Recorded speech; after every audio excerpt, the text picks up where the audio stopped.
Bom dia a todos. Vamos começar mais uma aula. Hoje, aula de sociologia. Hoje vou apertar o REC. Da última vez eu gravei, mas não tinha apertado o REC, então obviamente não foi gravado. Mas acho que agora vai dar certo. Não é? Espero que a inteligência minha seja possível para isso. Bom, como eu estarei falando sobre o PET de sociologia, especificamente estarei falando então para o terceiro ano. Deixa eu só organizar um pouquinho melhor aqui essa tela. Não é? É um tema extremamente relevante, é um tema muito importante, né? Lembrando que os alunos do terceiro ano do ensino médio, que temos inúmeros temas aqui que podem ser propostas de redação, né? Referente ao Enem. Lembrando que, né, as propostas de redação sempre são problemas sociais, sempre são questões ligadas à sociologia. Então é muito importante que vocês aprofundem, leiam, interajam com assuntos ligados à sociologia, filosofia, história, como as demais disciplinas, tá? Bom, então vamos lá para a gente dar uma olhadinha aqui. Esse tema aqui ele é extremamente relevante e ele perpassa alguns aspectos ligados à filosofia também, já que a gente vai falar aqui de alguns elementos constituintes do que a gente chama de gênero e raça, né? E aí está embutido dois elementos fundamentais, que é a relação entre a natureza e a cultura, o que é natural, o que é biológico, o que é determinado e o que é socialmente produzido, né? Quando a gente fala então da relação de raça e gênero, a gente está falando aí de elementos que são presentes no nosso cotidiano, inclusive elementos que produzem o que nós chamamos de racismo, não é? Produtos como a discriminação, a segregação, estão intimamente ligados. Até mesmo a gente vai ver como que o conceito de raça produz, não é, ou inibe uma mobilidade social. Qual a relação entre o conceito ou a noção de raça e a mobilidade social? Além disso, também nós vamos ver a questão de gênero. Não é? A gente vai diferenciar o que é raça, o que é gênero. Não é? Depois a gente vai ver se esse conceito de raça ele procede ainda hoje. Se o correto seria etnia, a gente vai discutir mais à frente. Tá? Como que o gênero, não é, ele é introjetado a partir de um processo contínuo de socialização. A gente tem aí elementos ligados à socialização primária, à socialização secundária. Não é? Como é que o próprio conceito de gênero, que também já é questionado hoje, não é? Principalmente a ordem binária do conceito de gênero, como é que esse conceito de gênero produz diferenças sociais e contribui para a desigualdade social? Não é? Então a gente vai ver que, assim como raça e gênero, também produzem diferenciações. Não é? Essas diferenciações produzem desigualdades. A gente vai ver que tanto o conceito de raça quanto de gênero são marcadores sociais de diferença. Não é? Então, eles produzem diferenciações sociais. Compreender como que essas diferenciações sociais, como que esses marcadores, não é, entrelaçam no nosso dia a dia, no nosso cotidiano, faz parte do que a gente chama de olhar sociológico. Tá? Então, eu disse para vocês que o conceito de raça, que é baseado numa ideologia, produz um conceito de racista, um conceito racista, e esse conceito ele está embutido de um conjunto de preconceitos e produz um conjunto de estereótipos. Esses rótulos, esses estereótipos, eles estão presentes no nosso dia a dia. O olhar sociológico ele tem que desconstruir esses elementos estereotipados. Tá? E é isso que a gente vai dar uma olhadinha aqui. E aí, quando a gente for falar a questão de raça, para a gente compreender a questão de raça, não é que o racismo nasce no século XIX, muito pelo contrário, o racismo ele já está presente na sociedade humana. A gente vai discutir elementos, não é, como, por exemplo, o evolucionismo cultural e o darwinismo social. A gente vai ver que esse conceito de raça, não é, ele foi amparado do que a gente chama de pseudociência e que produziu um racismo científico. Esse racismo científico produziu um conjunto de teorias, né, um conjunto de e teorias que produzem lá na frente o que a gente chama de eugenia. A gente vai discutir um pouquinho sobre isso, não é? O processo de eugenia, o que seria esse eugenia, que tem a ver com gene. A gente vai ver que a genética aqui ainda é fundamental, apesar que, né, aqui no começo do século XIX a genética não estava ainda desenvolvida completamente. Estava começando, né, Mendel estava começando a vamos dizer assim, tatear o que mais à frente a gente chamaria de genética mesmo, tá? E a gente vai ver, por exemplo, como que esse racismo científico produz um conjunto de teorias e um conjunto de políticas eugenistas, né? O que Michel Foucault chamaria de biopolítica. A gente vai ver como que isso funciona no Estado. A gente vai ver como que essas teorias racistas e teorias eugênicas produzem no Brasil uma ideologia que até hoje, infelizmente, ela está, não é, impregnada na elite brasileira, que é um projeto de branqueamento da população brasileira. A gente vai discutir mais ali à frente, tá? E a gente vai ver como que esse racismo científico produz uma ideologia de superioridade racial, não é? E como ele vai ser usado, por exemplo, como elemento fundamental da construção do imperialismo ou do neocolonialismo, tá? Depois a gente vai ver como que algumas teorias também nascidas no século XIX, comecinho do século XX, começam a modificar isso, tá? O que a gente chama de relativismo cultural. Né? A gente começa a discutir então agora um pouquinho a relação de etnia. A gente vai ver como que essas teorias influenciaram a sociologia brasileira. A gente vai discutir um elemento importante que é as teses de Gilberto Freire, principalmente as teses encontradas no livro Casagrande Senzala, tá? E como que essa tese produziu o que a gente chama de conceito de democracia racial e como que esse conceito de democracia racial produz um mito de que o Brasil não há racismo, não é? Que como que a miscigenação, não é, diferentemente nos Estados Unidos que não houve essa miscigenação, como que produziu uma civilização com um racismo diferente, tá? A gente vai ver isso. E a gente vai ver como que Florestan Fernandes reinterpreta essa visão, não é? E diz, não, sim, não é? O Brasil é extremamente racista. O nosso racismo é um racismo peculiar, né? É um racismo à brasileira, é um racismo velado. Ele não é tão direto quanto, por exemplo, nos Estados Unidos. A nossa segregação aqui, ela não é uma segregação ligada a elementos diretos do Estado. Né? Ela é mais sutil, ela existe, não é? Ela está presente no nosso cotidiano, mas ela é disfarçada. Tá? E aí, talvez hoje não, porque vai ficar um pouquinho gigante a discussão, a gente vai ver que, como eu disse para vocês, o racismo ele é uma teoria ideológica, né? O que seria ideologia dentro da sociologia? Que também dá praticamente uma aula só sobre esse tema. Diferenciar o que é ideologia, o que Karl Marx define como ideologia, né?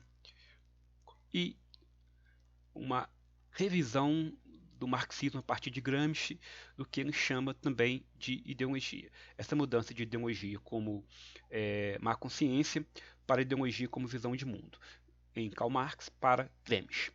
Então, vamos lá. Vamos tentar diferenciar, a gente não vai entrar em muitos detalhes aqui, mas vamos tentar diferenciar essa noção do que é sexo e gênero. Não é? Se a gente vai discutir como que o gênero produz efeitos na sociedade, seria interessante a gente distinguir o que a gente chama de gênero. Não é? Então a gente vai continuar naquele aspecto que comentei, entre natureza e cultura. O que eu chamo de sexo, na verdade, são características biológicas, determinísticas. Não é? O sexo refere a diferenças físicas e biológicas entre os corpos femininos e masculinos. Então eu estou me referindo aqui especificamente a órgãos reprodutores, não é? Órgãos reprodutores masculinos, órgãos reprodutores femininos. Então, obviamente, estou me referindo ao pênis e à vagina, não é? Então, isso são determinações biológicas, não é? Você já é determinado biologicamente em relação a isso, não é? Mas isso também é muito complexo. né? Porque isso você pode, por exemplo, ter o órgão sexual masculino, mas ter, por exemplo, o que a gente chama de quimera, algumas mudanças no seu gene, né? E aquilo determinar que você tem, por exemplo, o cromossomo Y, né? Então a gente vai ver que isso não é tão simples assim. Já o gênero, né, no que diz respeito ao homem e mulher, então o sexo diz respeito ao que é feminino e o que é masculino, mas também a, a construções, não é, a partir do que nós chamamos de papéis sociais, a partir do que a gente entende o que é feminino e o que é masculino, não é, na construção social do gênero. Tá? O gênero já diferencia características mais psicológicas, sociais e culturais. Então, a gente vai ver que o gênero ele é socialmente construído. Ele é introjetado a partir do que nós chamamos de processo de socialização. Então, o sexo define alguns conceitos e esses conceitos serão introjetados no que nós chamamos de gênero, homem e mulher.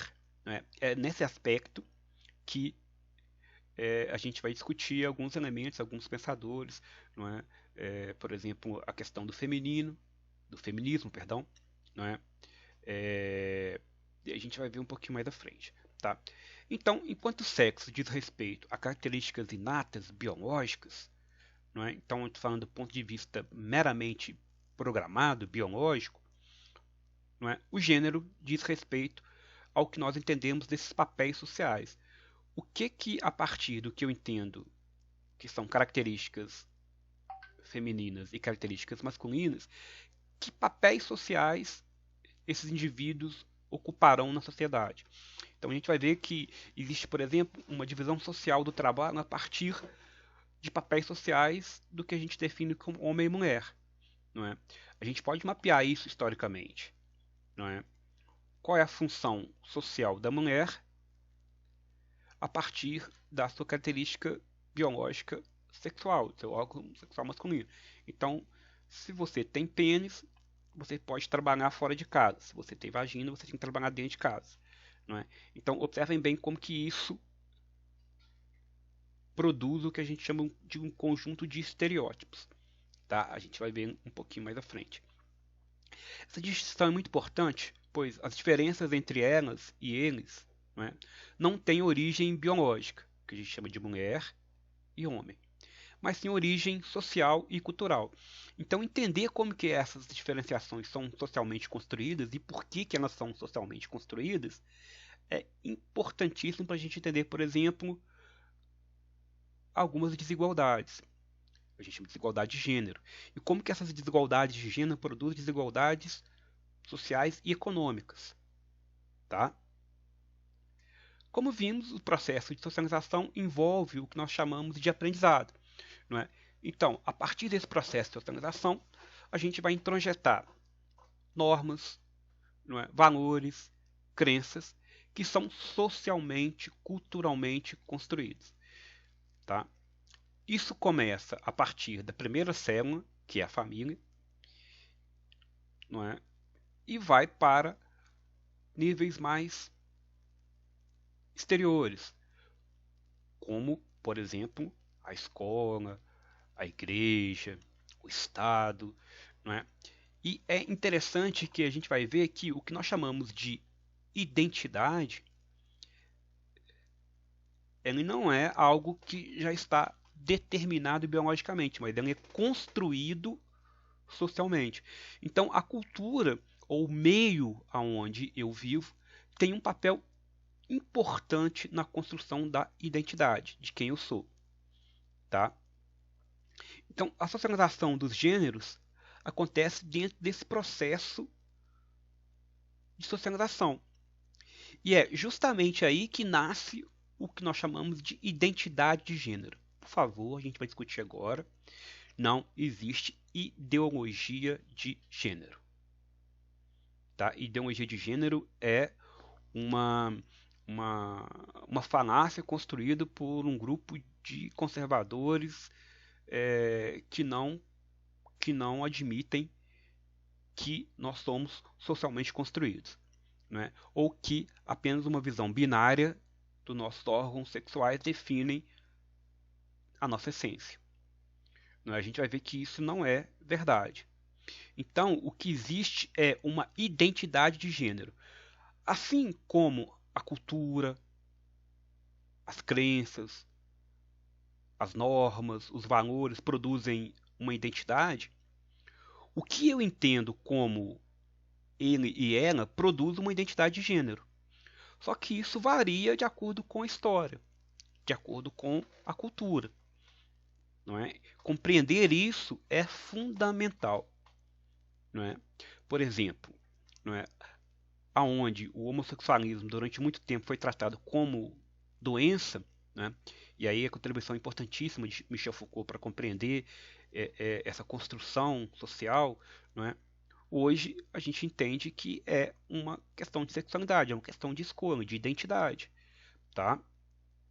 Bom, os valores que as ideias de masculino e feminino detêm em determinada cultura podem variar dependendo do momento histórico. É isso que eu estava comentando ali. Então, masculino e feminino, ou o que, que se define dos papéis sociais que a gente tem de masculino e feminino. Então, por exemplo, papel social masculino de homem, papel social feminino, não é, de mulher. Isso é historicamente construído, tá? Atualmente a cultura,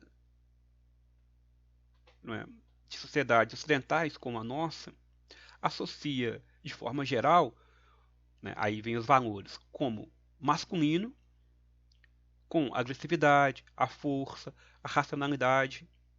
Não é? Então, por exemplo, se eu tenho pênis, que é referente ao sexo, eu vou construir o meu gênero de homem baseado em que valores?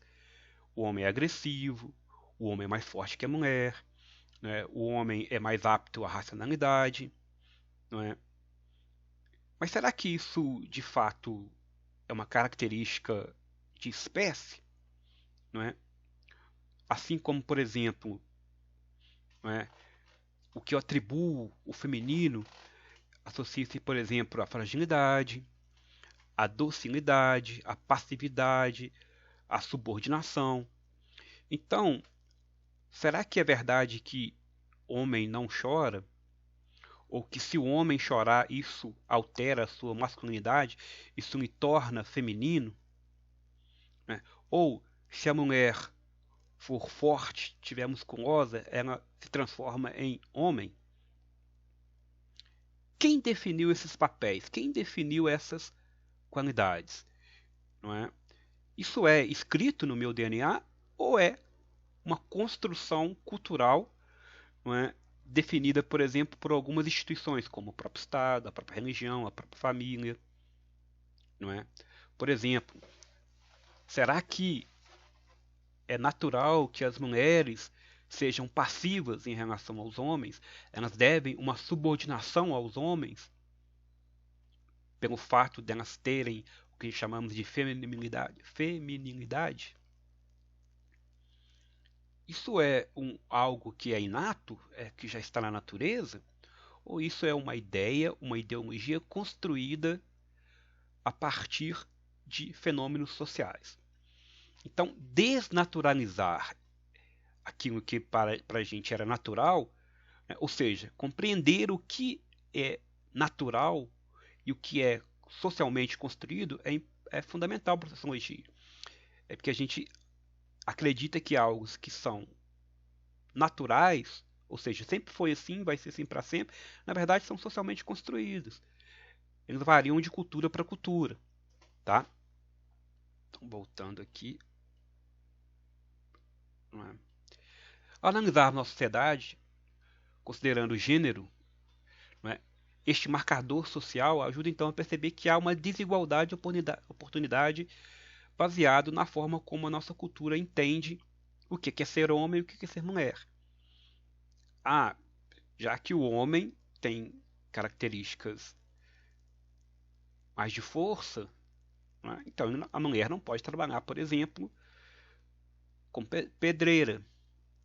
Então, a construção civil não é algo para o gênero feminino, para o gênero da mulher, né, para o sexo feminino, né, já que o sexo feminino é frágil. Então, a mulher não pode, por exemplo, praticar determinados esportes, porque determinados esportes são características masculinas, de agressividade, de força, de agilidade. Não é? Será que isso é verdade? Isso é natural? Ou foi construído socialmente a partir de uma ideia de que existe uma superioridade masculina sobre a feminina? Não é? De onde nasceu essa ideia de superioridade? Será que lá na pré-história, não é, os papéis sociais eles não eram tão importantes assim? Não é? Vamos discutir isso um pouquinho mais à frente. Então, vamos tentar entender o que é a noção de raça e gênero. Como que a noção de raça influencia também o conceito de gênero, tá? E aí vem uma pergunta extremamente importante. Existe raça? Não é? Será que raça é algo que pode ser aplicado aos seres humanos? Será que existe uma diferença tão grande assim que a gente pode colocar, não é, que características fenotípicas podem ser consideradas raciais? Cor da pele, cor dos olhos, cor do cabelo, forma do cabelo, não é? Então, será que raça é uma construção também cultural ou é uma realidade genética? Será que o homem, né, quando eu digo o gênero Homo sapiens, sapiens, produziu tanta diferenciação entre si que produziu raças diferentes? Será que isso é possível? Não é? Então, vamos ver como que a sociologia define o conceito de raça. A gente vai ver que existe uma diferenciação aqui na definição de raça para a biologia, não é? E a definição de raça para a sociologia. Como que a sociologia entende raça? Ela entende mais como um discurso, mais como uma ideologia, tá? Então, raças são discursos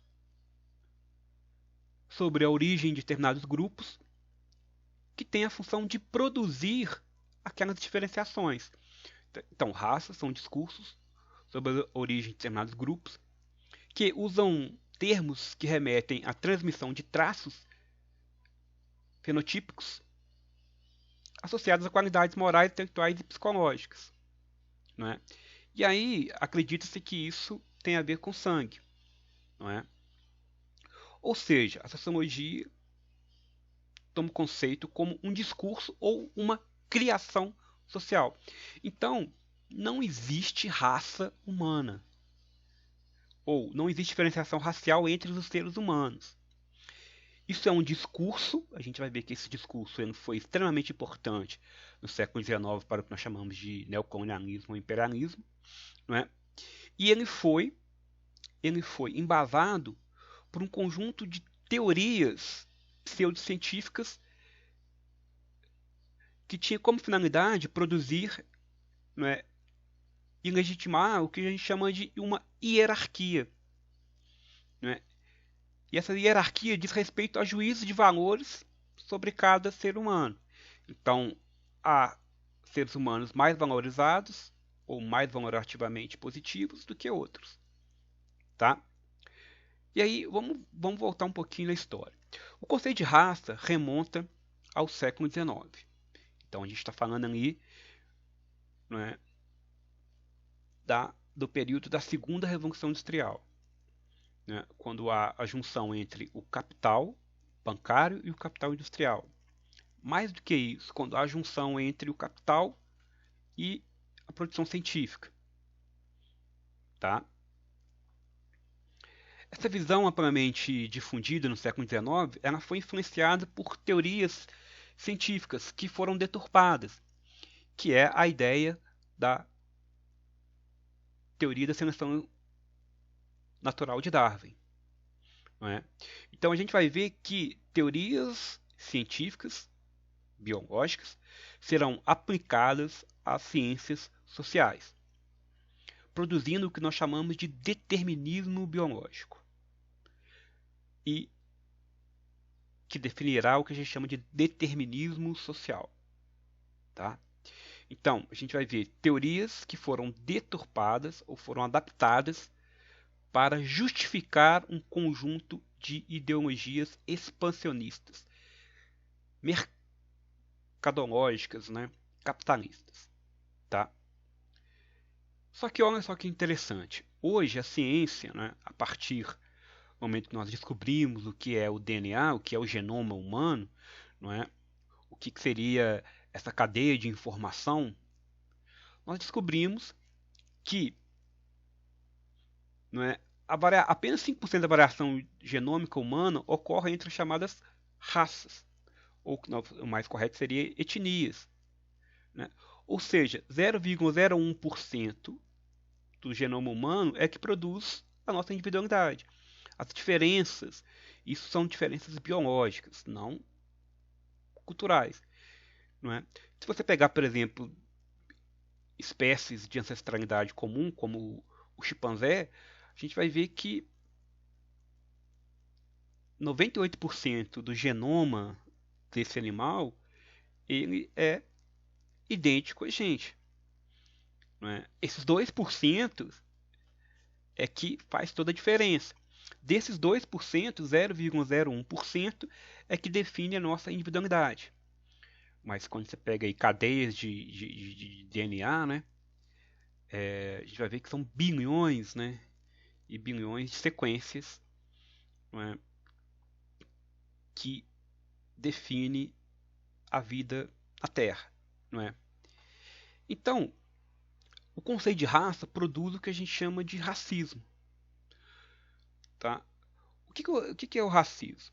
Não é? O racismo é uma distinção hierárquica, baseados na ideologia de que existe raça, ou seja, de que as diferenças fenotípicas dos seres humanos, não é, são capazes de produzir grupos sociais diferenciados, né? Então, cor da pele, cor dos olhos, isso produz uma diferença social. E aí a gente pode, a partir daí, produzir hierarquias e privilégios, né, a partir da distinção de cor da pele, né, a partir da distinção da cor dos olhos, não é? Ou seja, o racismo é a dominação da discriminação. Então, a gente vai ver que o racismo ele é baseado no que nós chamamos de preconceito. Esses preconceitos produzem o racismo, como, por exemplo, a ideia ou o juízo de que nós, seres humanos, somos diferentes ao ponto de produzir raças distintas. A partir do momento que o preconceito produz o racismo produz a discriminação, a segregação, essa hierarquia, tá? Então, olha, o racismo é a dominação da discriminação e do preconceito, direto ou indireto, contra os indivíduos ou grupos por causa da etnia ou cor. É importante ressaltar que quando eu falo de preconceito, estou falando que é uma forma de juízo formulado sem qualquer conhecimento prévio, ou a partir de falsos pressupostos, não é, que são considerados científicos, pseudociências, falácias. Então, isso produz uma discriminação que é o ato de separar, excluir, segregar, não é, pessoas ou objetos, não é? A gente vai ver, por exemplo, que esse tipo de segregação ele é muito mais comum nos Estados Unidos. O preconceito racial nos Estados Unidos produz uma discriminação muito mais objetiva. No Brasil, isso é mais velado. Não quer dizer que não exista preconceito e que não existe racismo. Muito pelo contrário. Só que a gente tem preconceito de ter preconceito, não é? A gente vai discutir isso mais à frente. Então, essas ideias racistas, elas nascem do que nós chamamos de evolucionismo e do darwinismo social. O que seria o darwinismo social? O evolucionismo seria a ideia de que a sociedade, a cultura evolui de maneira linear, né, baseada naquelas ideias de progresso, desenvolvimento científico, tanto ligado ao iluminismo quanto ao positivismo. E a gente vai ver que as ideias da seleção natural, seleção das espécies, de Darwin, será aplicada às teorias sociais. Isso era muito comum, né, nas ciências humanas, na sociologia nesse período, porque se buscava uma objetividade total das ciências sociais, né, uma física social. Então, se pode ser aplicado às ciências exatas, deve ser aplicado também às ciências sociais. Tá? Então, o darwinismo social é uma doutrina, ela não é uma ciência, uma doutrina que surgiu no século XIX, né, tinha uma tentativa de aplicar a teoria darwinista nas sociedades humanas. Não é? No entanto, o que foi aplicado era uma interpretação bastante peculiar do que seria a teoria original de Darwin. A gente pode dizer que houve uma deturpação ou uma adaptação da teoria de Darwin para as ciências sociais com objetivos econômicos, segregacionais e racistas. Tá? Por exemplo, que há um determinismo racial. Então, que o sexo é mais importante do que o gênero. Ou que as características biológicas determinam, não é, o indivíduo, a nossa identidade. Então, que nós somos o que nossos genes determinam. Né? O determinismo racial, também denominado de poligenismo ou darwinismo social, a partir da premissa que havia diferenciação ontológica do próprio ser humano.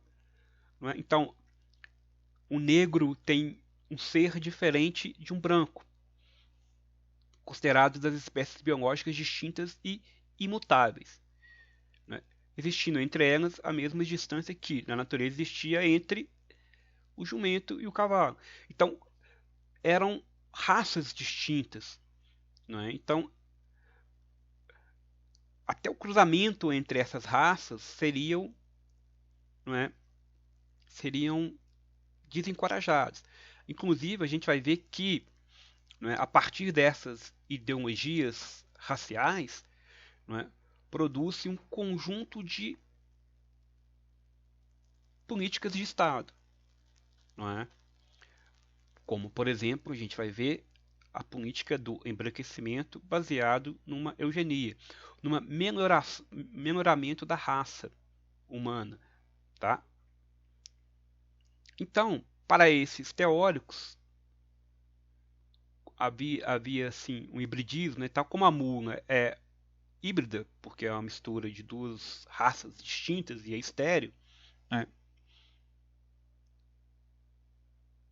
A mestiçagem humana produziria uma degeneração social. Não é? Por exemplo, a degeneração social se encontrava no Brasil porque o Brasil era um caldeirão étnico. Não é? Daí, não é um exemplo claro disso, daí vem o conceito de mulato, que também é preconceito. Não é? O mulato é a junção de duas raças distintas. Assim como o jumento e a égua produz, não é? Assim como é produzido o jumento e a égua, não é? Produz-se o mulato, que não é nem negro e nem é branco, nem é índio, nem é europeu. Não é? Um exemplo claro disso a gente vai ver aqui, não é? Aqui temos aqui alguns naturalistas, a gente vai ver que é muito comum no finalzinho do século XVIII, principalmente a partir da missão francesa, missão artística francesa, né? E no século XIX, naturalistas começam a entender que o Brasil é um grande laboratório a céu aberto para entender a genética, né? Para entender essa mistura de raças. E como que essa mistura de raças produzem a degeneração social. Não é? Então é muito interessante a gente observar que as teorias racistas vão ser aplicadas ao Brasil. A própria elite intelectual brasileira, a própria elite política brasileira, a própria elite econômica brasileira fará jus a essas ideologias, não é? Então a gente vai ver aqui, ó, não é, que o Luiz Agassiz e sua esposa veio ao Brasil, não é, estudar e entender que a partir de um conjunto de experiências, não é, raciais, o Brasil produz uma raça degenerada, não é? Olha, isso também estava em voga, não é, com Arthur Gabinial, Joseph Arthur Gabinial, não é? Um dos grandes defensores do racismo científico, produz um livro chamado Ensaio sobre as Desigualdades das Raças Humanas, não é? Enquanto Rousseau produz um livro extremamente importante, né, criticando a propriedade privada, o cara produz um ensaio sobre a desigualdade das raças humanas. Não é? Enquanto um falava das riquezas das nações, o outro falava do racismo. Mas não como crítica ao racismo, mas como uma comprovação científica do racismo. E que isso apresentava uma superioridade de determinadas raças. Por exemplo, as raças europeias, a raça ariana, a raça germânica. Não é?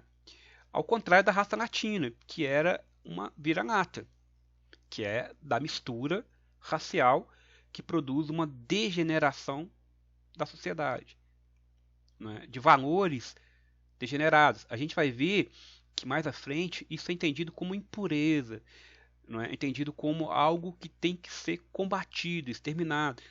Não é? Isso está aqui no cerne do que nós entendemos como políticas nazistas. Tá?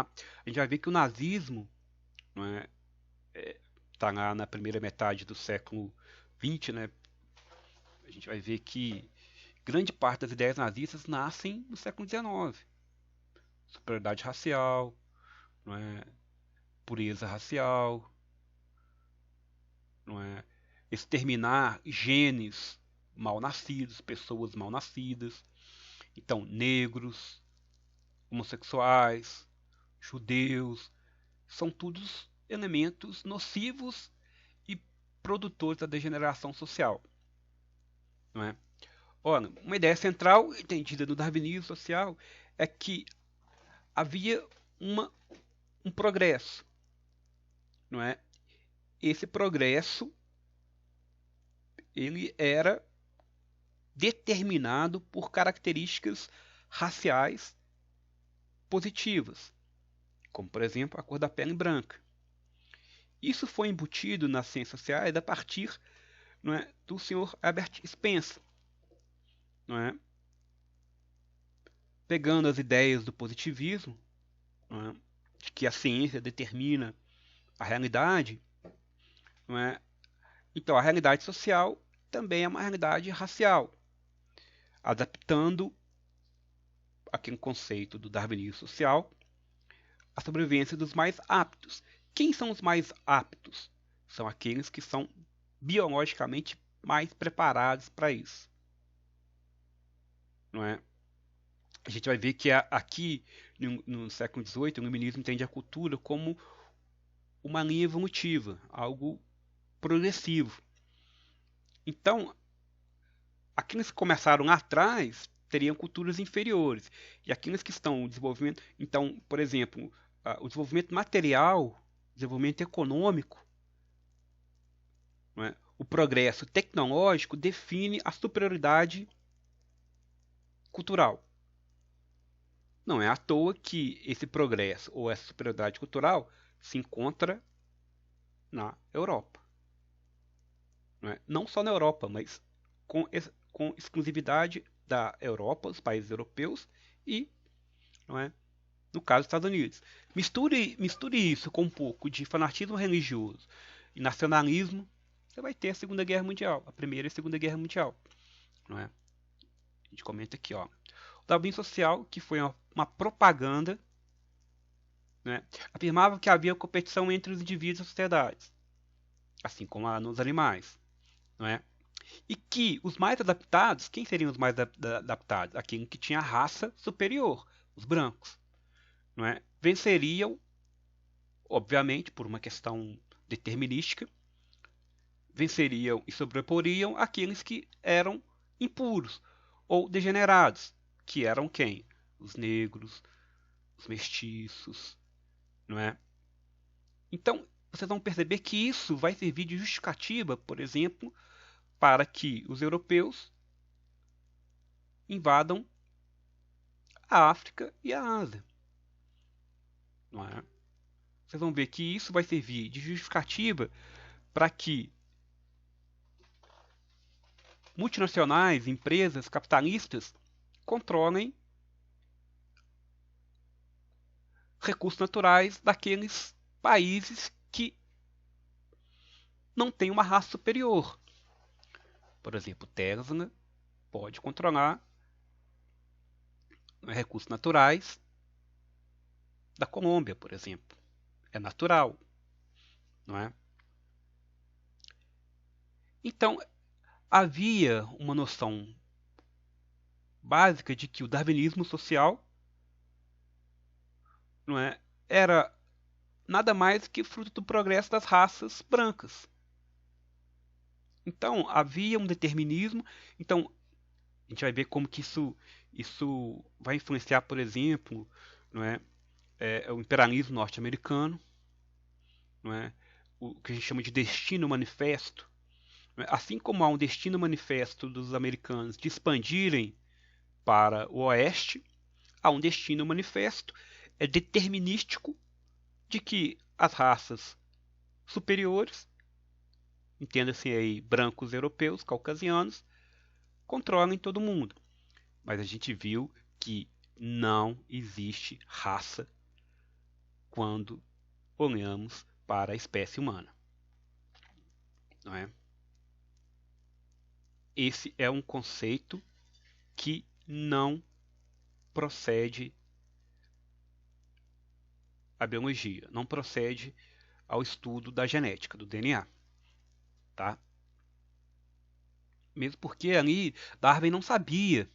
É engraçado, né, que no livro, na evolução das espécies, Darwin não explicou necessariamente como que essa evolução se daria, né?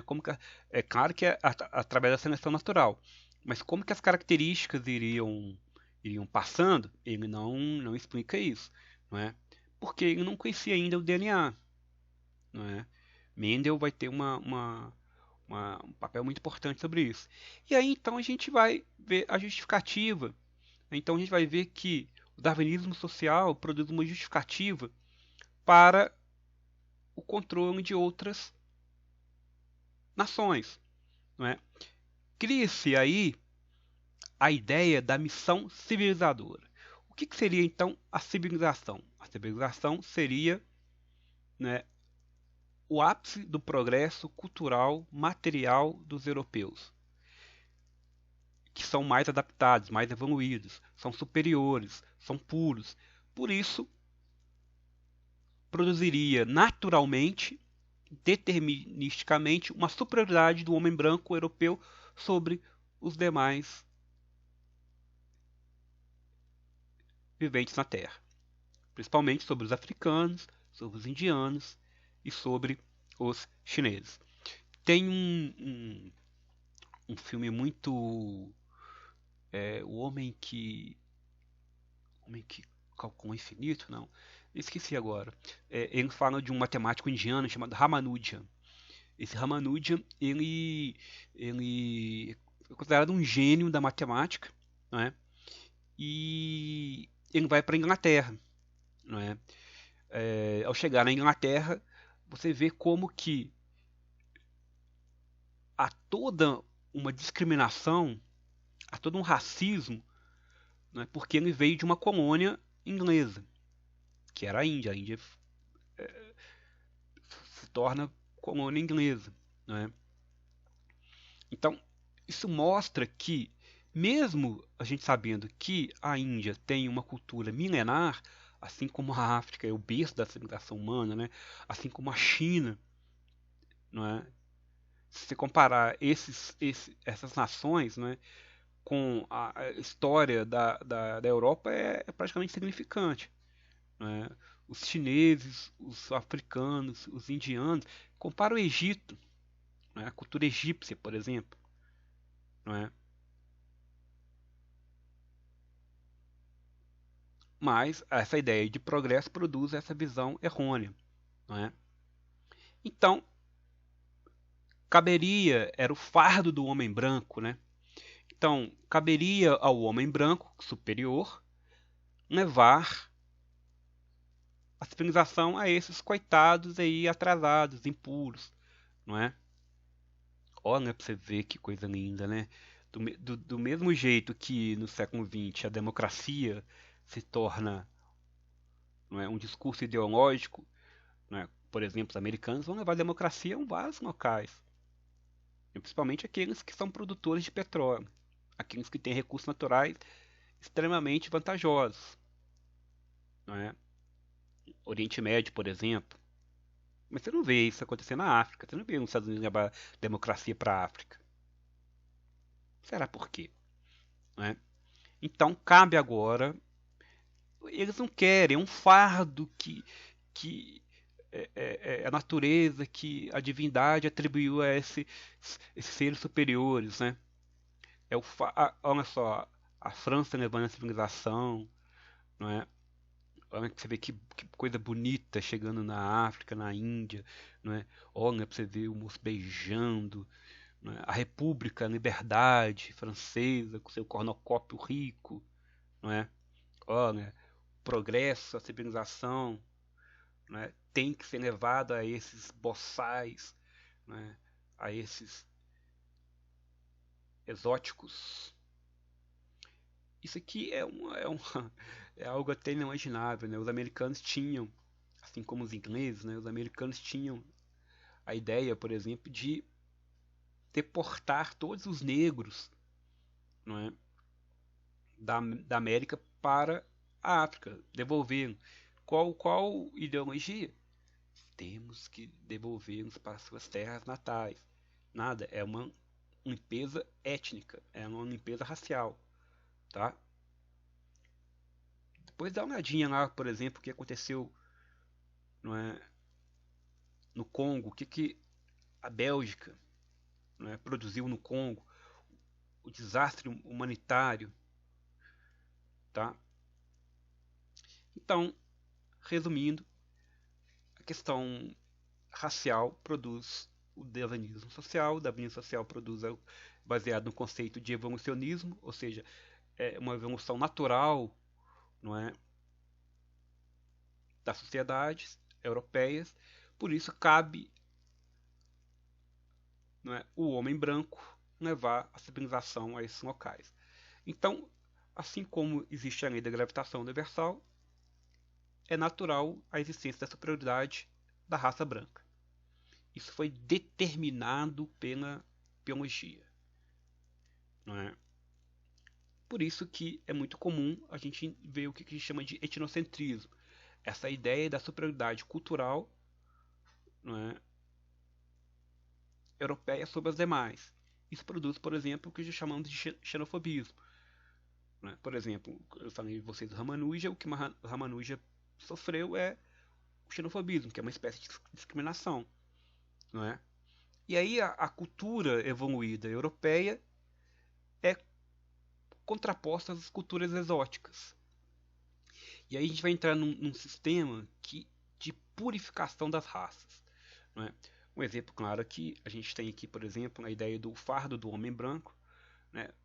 Rudyard Kipling, depois vocês dão uma olhadinha aí, isso é importante, depois vocês dão eu vou deixar um negócio para vocês lerem, não é?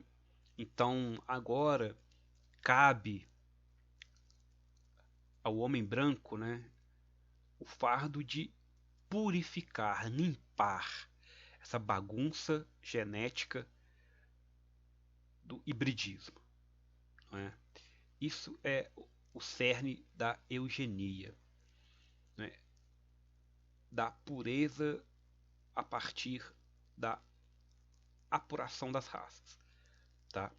E isso Não é à toa, gente, que no século XIX, começo do século XX, a gente vai ter um conjunto de medidas, não é, higienistas, por exemplo, de limpeza. Não é?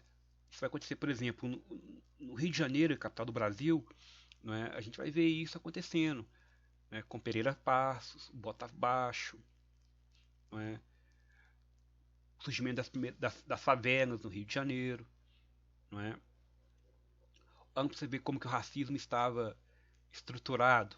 Né? Olha que a questão da higiene, da limpeza, da purificação das raças. Né? Então você vai purificar, limpar o negro, transformando ele em branco. Isso aqui significa civilizar o indivíduo. Não é? Olhem para vocês verem. Não é? Não é à toa que o sabão, né, é o elemento de destruição de bactérias, de genes, de doenças, se torna um elemento bem visível do racismo e da ideia da superioridade racial. Olha aqui que bonitinho. Então, gradativamente, a pessoa iria se tornar branca, não é? Isso foi presente no Brasil, isso foi pensado no Brasil, não é? Grandes intelectuais, médicos, políticos, não é? Chegaram à seguinte conclusão: então, já que existe uma superioridade cultural dos brancos, não é, que mantiveram a sua pureza racial, qual é o problema do Brasil? É a mestiçagem. Nós somos impuros. Nosso sangue é misturado. Misturou uma quantidade muito grande de raças diferentes, não é?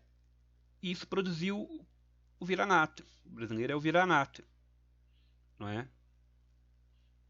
Então a gente tem que pegar, já que o Brasil é essa grande experiência genética que misturou várias raças, a gente tem que parar com essa mistura, não é? E a gente tem que passar por um processo de embranqueamento. Então, não é à toa que quando a gente vai liberar os escravos, primeiro a gente pensa na questão racial. A gente traz para cá brancos, italianos e alemães. Por que isso? Porque esses indivíduos irão melhorar geneticamente a cultura brasileira. Né? Olha aqui, nós temos aqui um quadro que é muito importante, né, que chama Redenção de Cã. Depois vocês leem lá na Bíblia que coitadinho do Cã fez e por que ele foi amaldiçoado. E de uma maneira cultural, ideológica, as pessoas atribuem essa maldição de Cã aos negros. Não é? Aqui, esse aqui é um projeto racista, eugênico, da pureza racial. Nós temos uma negra, uma mestiça, e a junção entre o europeu e o mestiço produziria uma raça superior, não é? Produziria um fruto, aqui na mão do menino, um novo fruto, não é? Que seria o fruto da evolução. Nós conseguiríamos branquear a civilização, a sociedade brasileira, produzindo um indivíduo civilizado, puro, superior intelectualmente, não é? Aí você pode falar, nossa, mas isso está no século XIX. Não, infelizmente isso faz parte, como eu comentei com vocês, isso faz parte da ideologia dominante da sociedade brasileira, de grande parte da sociedade brasileira. Olha aqui, Brasil amado, Brasil governo federal. Vou voltar para vocês verem qual que é o sonho dos caras. Produzir isso aqui.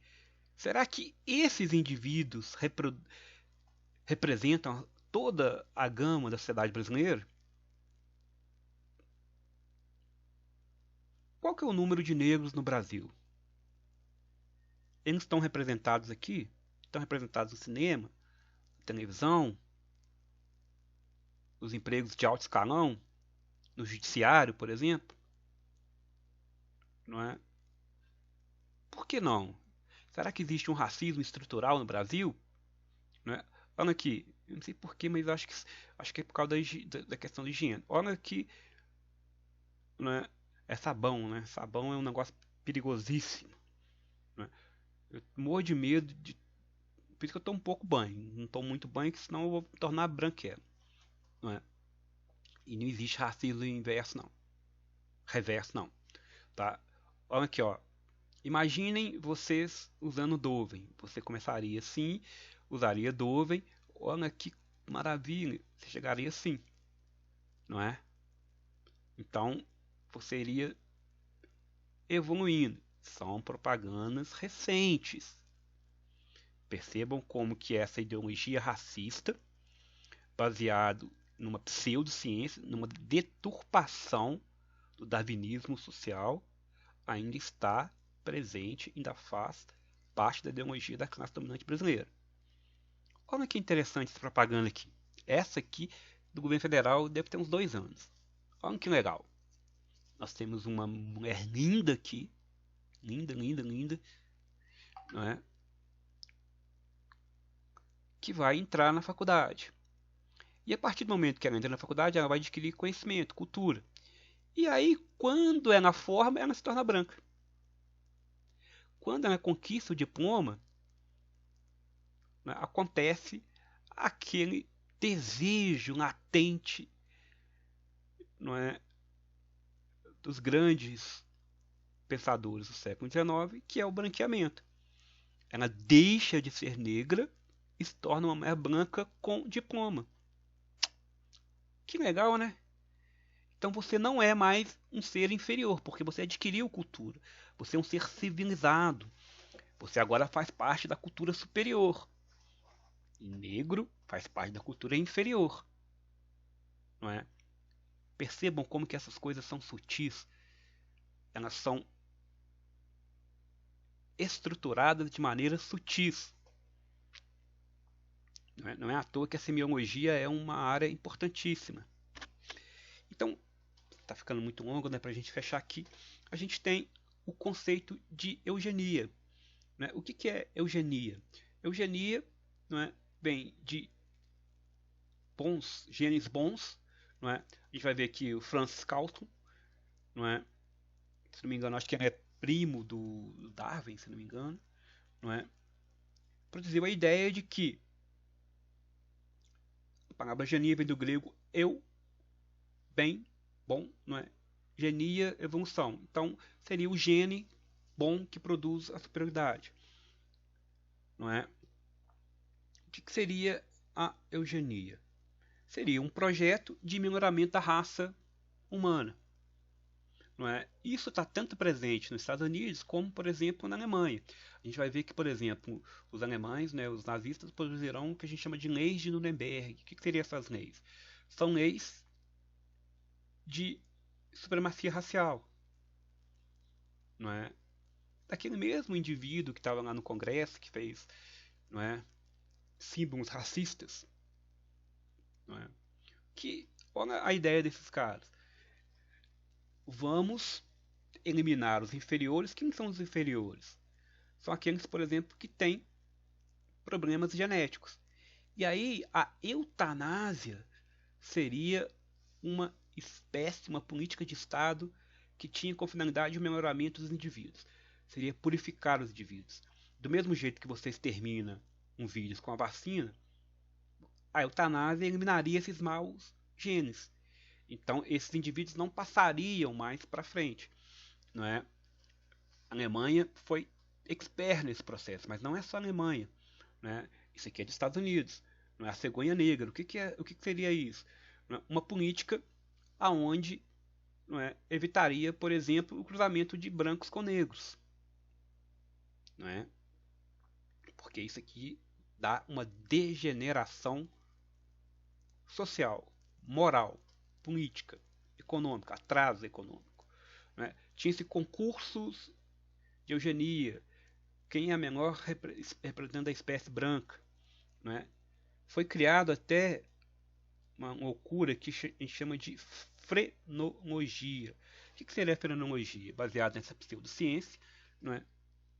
Haveria a ideia de que metrificações do crânio definiria aspectos comportamentais, não é? Então, a nefrologia seria o estudo, não é, do crânio, e a partir de medidas, esse crânio definiria traços de personalidade. Então, por exemplo, determinadas medidas diriam se você é mais propenso a ser um bandido ou um poeta. E o mais curioso, ou não tão surpreso assim, que o crânio próximo do branco produz traços positivos, não é? E crânios próximos aos negros produzem traços negativos, como por exemplo do roubo, não é? Então aqui, ó, havia áreas. Aqui começa, depois a gente vai ver a neurociência, né, tateando aqui, né? Então olha só a degeneração, não é? Vamos colocar aqui. Caucasianos têm um crânio que produz personalidades ou valores superiores, já os negros, que já estão mais próximos de animais primitivos, produzem elementos negativos. Isso era usado até para julgamentos nos tribunais. Isso era validade de prova, não é? Olha aqui, eu vou ficando tonto subindo, não é? Haviam sociedades que definiam, não é, isso. Olha aqui, ó, a justiça está aqui, né, a pureza racial, não é? Isso também foi muito presente, por exemplo, o estudo do crânio, das características do crânio, determinaria a degeneração ou a superioridade racial. A gente está vindo aqui no século XIX, a gente está vindo aqui com os judeus, não é? Não é à toa que os alemães desenvolveram uma política de extermínio, uma política eugênica chamada de T4, Aktion, ação 4, né? Qual que seria a ação 4? Essa aqui é a mãe dos campos de concentração, dos campos de extermínio, né? Temos aqui a lei para prevenção dos descendentes hereditariamente doentes, ou seja, políticas que levariam à morte e à esterilização compulsória de pessoas, por exemplo, não é? Se você tivesse algum defeito genético, ou você seria morto, ou sua mãe seria esterilizada, não é? E aí, o que é mais interessante é que essas características definiam traços de personalidade. Então, se você tivesse problema de alcoolismo, não é, qualquer distúrbio social era associada a uma falha genética. Então, você deveria ser exterminado. Então, que loucura isso, não é? Os caras chegaram a fazer cálculo de quanto que um indivíduo geneticamente inferior, né, ou seja, que tinha alguma doença genética, custaria ao Estado, não é? Olha aqui, olha isso aqui, não é? É uma propaganda de um filme onde que diz Deus não quer que os doentes se reproduzam, não é? E eles acreditavam piamente que ao fazer isso, ao eliminar esses indivíduos, impedindo-os de que procriarem, eles estavam purificando, né, progredindo, desenvolvendo a raça, transformando em algo superior, não é? Que seria, no caso da Alemanha, né, os arianos, não é? Aqui havia até uma política de como que você vai medir isso, né, o ariano saudável, olha a quantidade de campos de extermínio, né, campos eugênicos, aqui é só de eugenia, tá? Não estou falando ainda da solução final, não estou falando da morte de judeus, não, aqui era morte de alemães ainda, alemães que supostamente tinham problemas genéticos ou morais, não é? Mas observem, isso não é fruto apenas de uma visão nazista. Os americanos detinham essa ideia, não é? Muitas políticas de Estado é o sonho de consumo de uma